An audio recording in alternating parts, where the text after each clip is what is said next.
That leads me to wholeheartedly believe that she apologized for multiple things in this interview. And we were led to believe that she did not. And we were only given the worst pieces of her interview that you could slice together to construct the different narrative.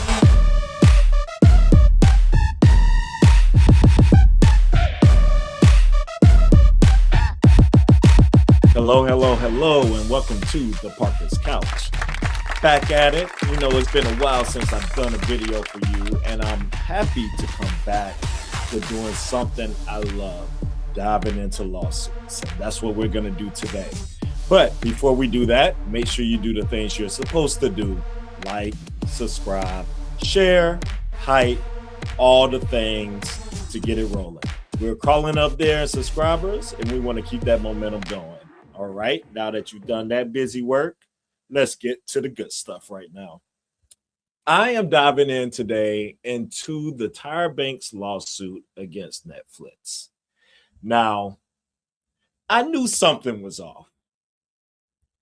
The moment that this Netflix documentary dropped, I just wasn't buying it. Number one, just the fact that they made Tyra out to be the sole just downfall, the sole person just to be blamed for everything that was wrong with the show. And that didn't sit well with me because, you know, hashtag protect Black women, first of all. So I always start with my eyes kind of looking a little bit to see where all this is coming from, who's making these accusations. Does it make sense? Is it all adding up? And I was left with a lot of questions after the documentary. This lawsuit answers some of those questions that I have for me. And we have to say allege on both ends of what's happening as we get in these lawsuits. So I'm going to share with you the allegations, the things that are alleged. Well, it could have been a scheme that Todd set up for him to come to you with the bush. Y'all tried to play in my sister's face. That's all I'm going to say. We're going to get to it. I usually don't give my opinion right out the bat before getting in a lawsuit. But on this one, I'll tell you, I am solely on Tyra's side. And I am jumping to that conclusion because this makes a lot of sense to me. More sense than what I witnessed in the documentary. And what I witnessed from Tyra herself over the years with the apologies she has made from the show. Which I don't know why people are acting like she's never apologized for anything before when it comes to America's Next Top Model. But we're going to get into all the things. So let's jump into the lawsuit. What I like to do if this is your first time joining me for breaking down a lawsuit is read through the actual documents, pieces. I won't read every single thing. I've actually read this one ahead of time, and I'm going to read the key pieces that I think are important and that are relevant to bring up and to make sure that we talk about. Tyra Banks participated in the Netflix documentary series about America's Next Top Model because she believed viewers deserved a candid conversation about the show's legacy, its successes, and its shortcomings.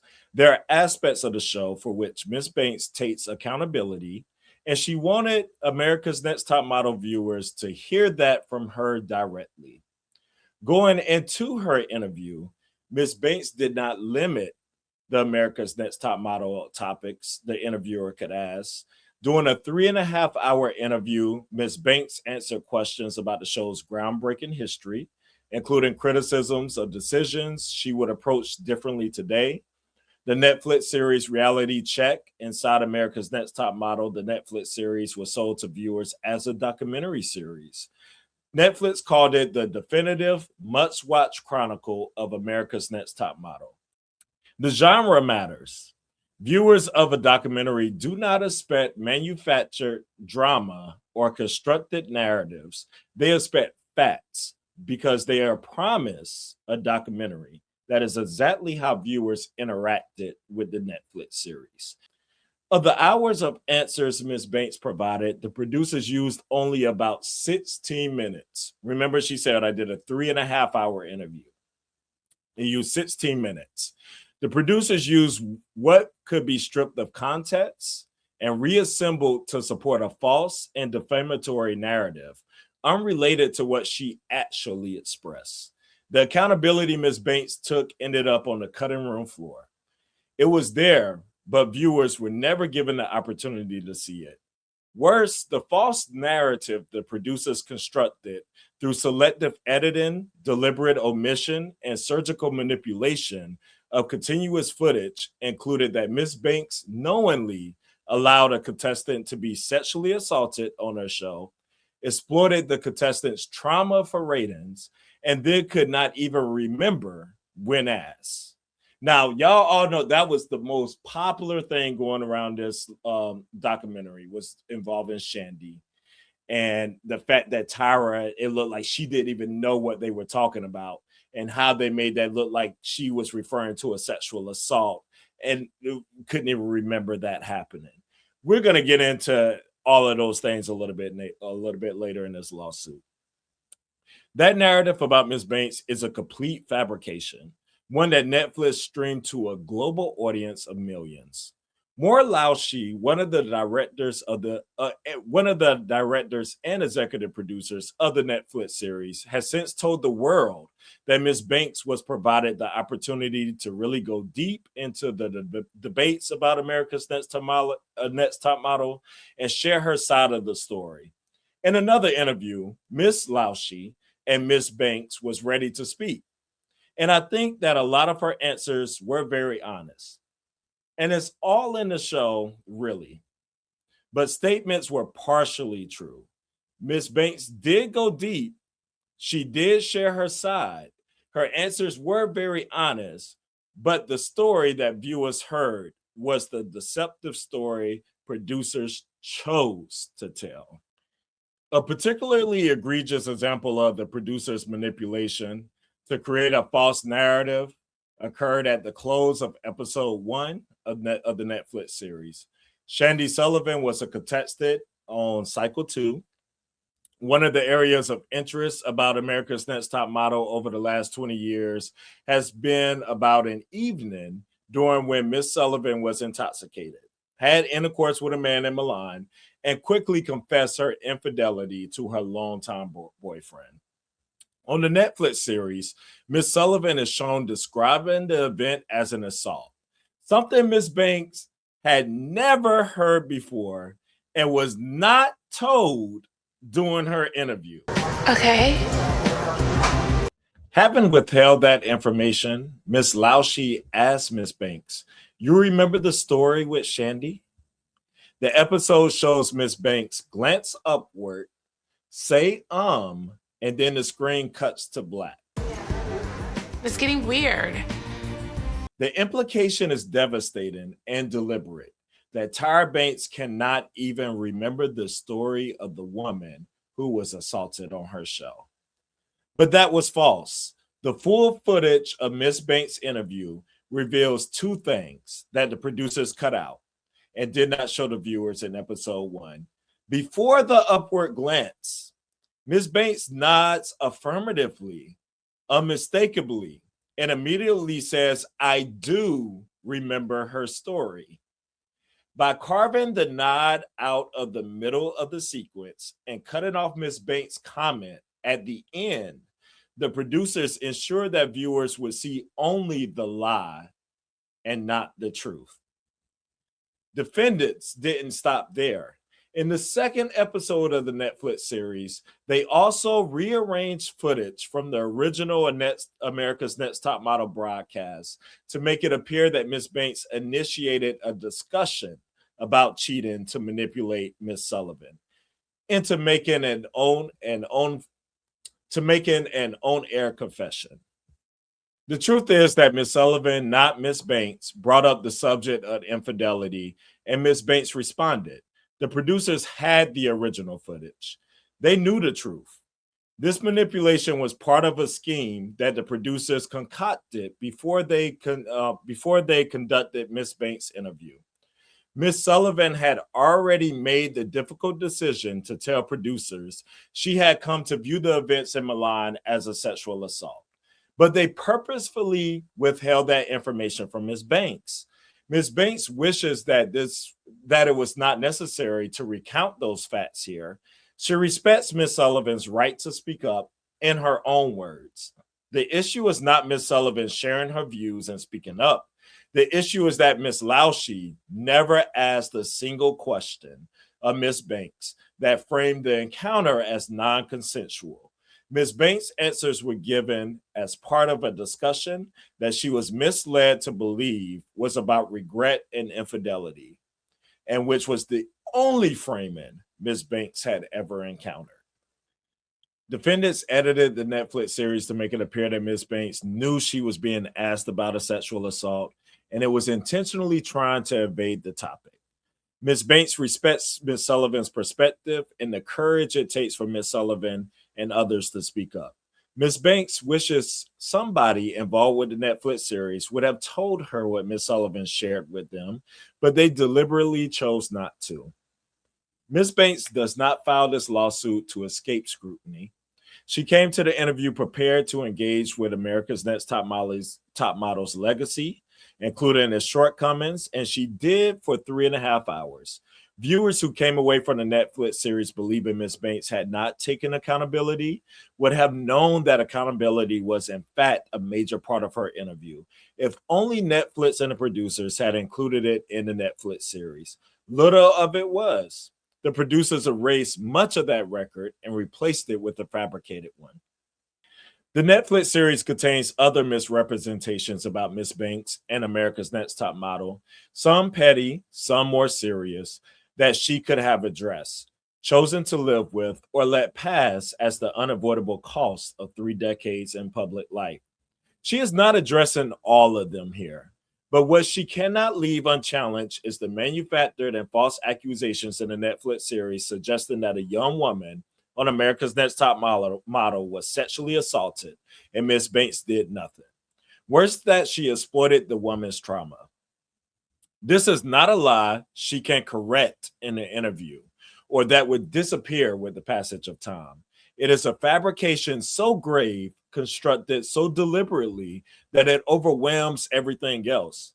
Every other conversation about America's Next Top Model's legacy, including the candid reflection Ms. Banks came prepared to have, is now drowned out by an accusation she was never given the chance to answer.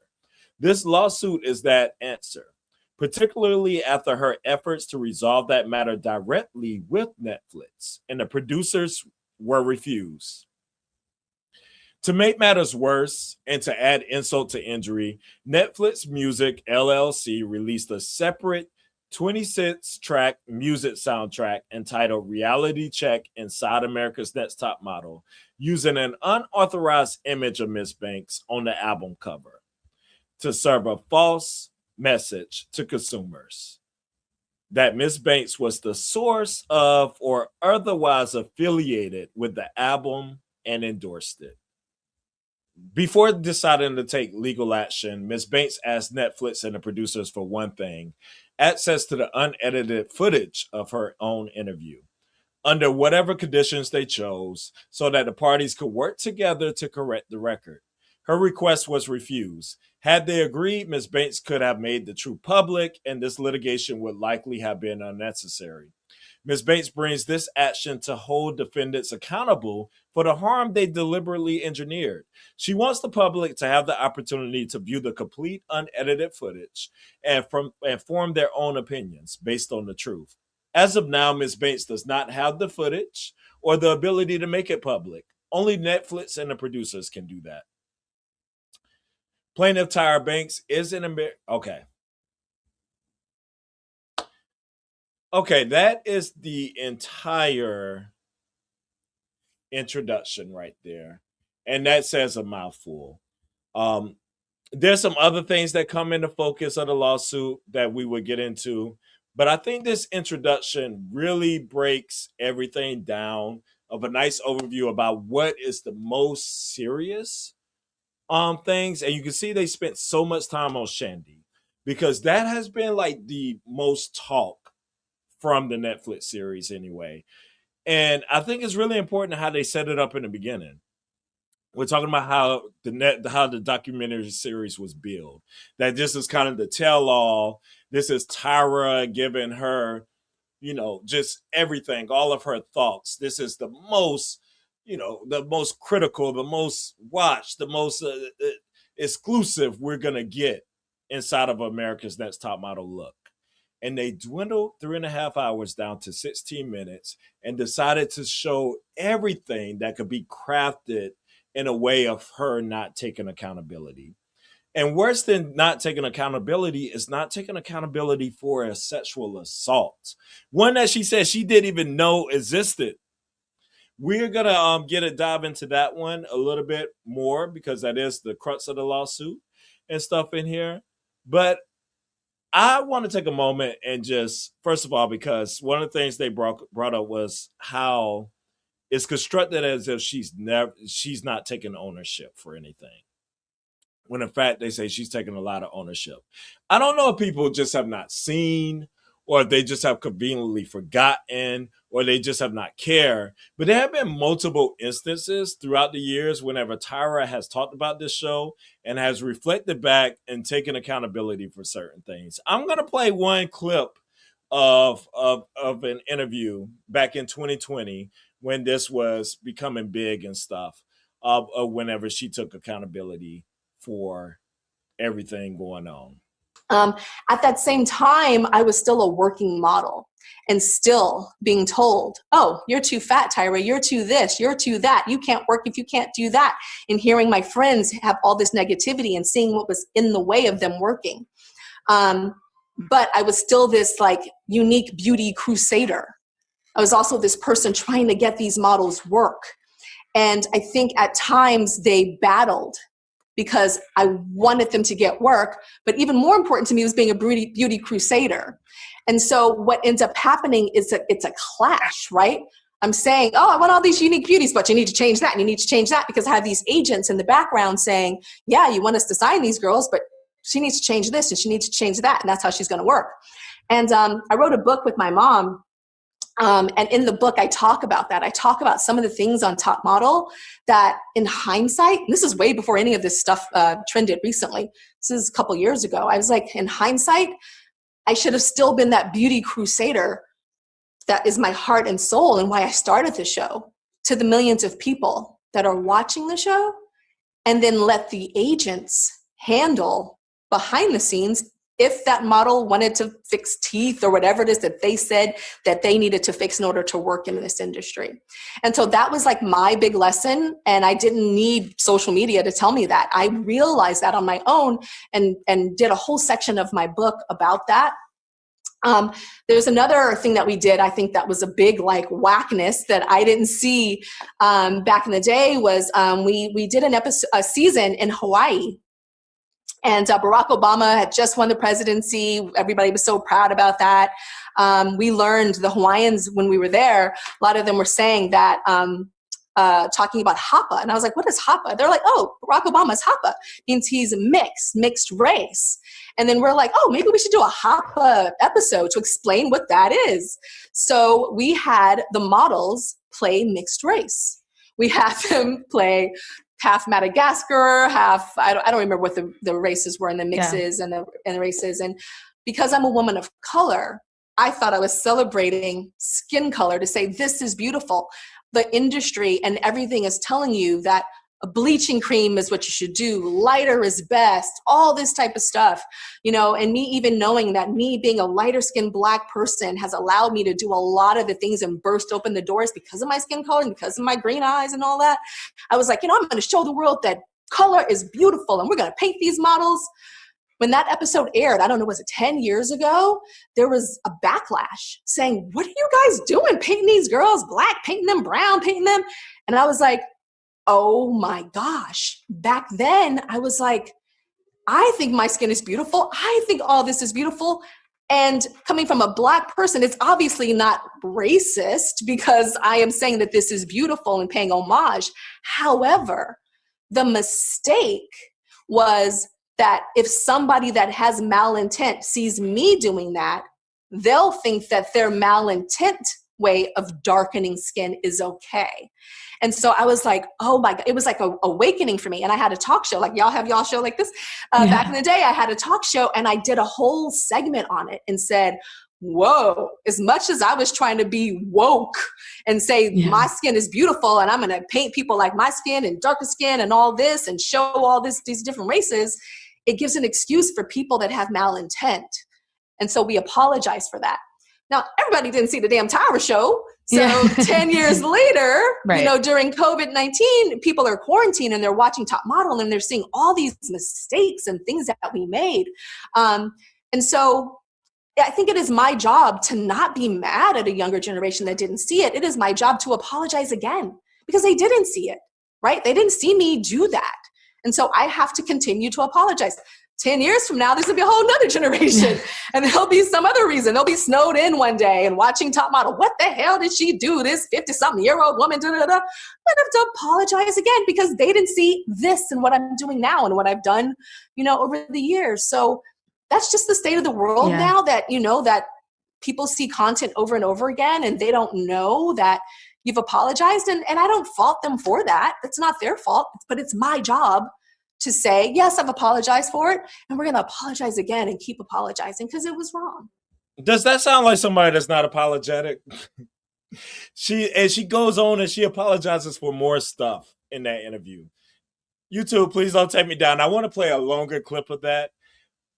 Please let that clip stand and everything, because I think what's important in there are two things that I heard a lot in critiques about Tyra not taking accountability for. One, you're supposed to be the person that's setting these beauty standards, but yet you took people through those same things. She acknowledged that.